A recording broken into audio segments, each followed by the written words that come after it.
नमस्कार. आज आपण द्राक्ष बागेतील एका महत्त्वाच्या समस्येबद्दल चर्चा करणार आहोत आणि सध्याचे वातावरण या समस्येसाठी अनुकूल असून पुढील काही दिवसात ही समस्या मोठ्या प्रमाणात येण्याची शक्यता आहे आणि ती समस्या म्हणजे एप्रिल कटिंगमध्ये टायगर बर्ड फुटण्याची समस्या.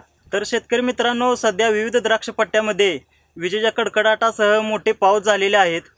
त्यामुळे जमीन दीर्घकाळ ओली राहिली असून नत्राचा अपटेक मोठ्या प्रमाणात वाढलेला आहे. त्याचबरोबर ऑक्सिन आणि जिब्रेलिनची पातळी द्राक्षवेलीमध्ये वाढलेली आहे. त्यालाच मदत म्हणून की काय, कॅल्शियम आणि स्फुरदचा अपटेक पूर्णपणे थांबलेला आहे. तसेच बऱ्याच शेतकरी मित्रांनी जमिनीतून सल्फ्युरिक ॲसिड आणि फवारणीद्वारे कॅल्शियमचा वापर केलेला नाही.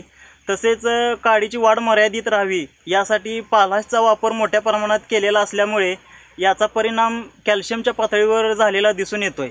तर या सगळ्याचा परिणाम काय होईल ते आपण पाहूया. सर्वप्रथम बगलफुटी आणि शेंड्याची वाढ मोठ्या प्रमाणात होताना दिसून येत आहे. तसेच अत्यंत गंभीर बाब म्हणजे सपकेंचा मेन डोळा अर्थातच टायगर बर्ड फुटताना दिसून येत आहे. ज्या जमिनीत पाण्याचा निचरा लवकर होतो अशा जमिनीत याचे प्रमाण थोडे कमी प्रमाणात दिसून येते. तर याच्यासाठी आम्ही काही उपाययोजना सुचवत आहोत. याच्यासाठी प्लॉटमधील पाण्याचा निचरा होईल याच्यासाठी प्रयत्न करावेत. तसेच जमिनीत वापसा येईपर्यंत प्लॉटला कोणतेही खते अथवा पाणी देऊ नका. तसेच खतांचे डोस ठरवताना पान देठ माती पाणी परीक्षणाचा अहवालाचा विचार करून मगच खतांचे डोस ठरवणे गरजेचे आहे. तसेच बगलफुटी काढताना एक पान ठेवून बगलफुटी काढल्या पाहिजेत आणि जमीन वापशामध्ये आल्यानंतर सल्फ्युरिक ॲसिड तसेच सिंगल सुपर फॉस्फेटची निवळी 1 ते 2 वेळा प्लॉटला देणे गरजेचे आहे. फवारणीद्वारे वर्षा ॲग्रोचे मॅग्जी रिच, त्यामध्ये H24 आणि त्यामध्ये बोरिक ॲसिड असा एक स्प्रे घ्यावा. त्यानंतर फ्रूटफुल अधिक मॅग्झी बायोके अशी एक फवारणी घ्यावी.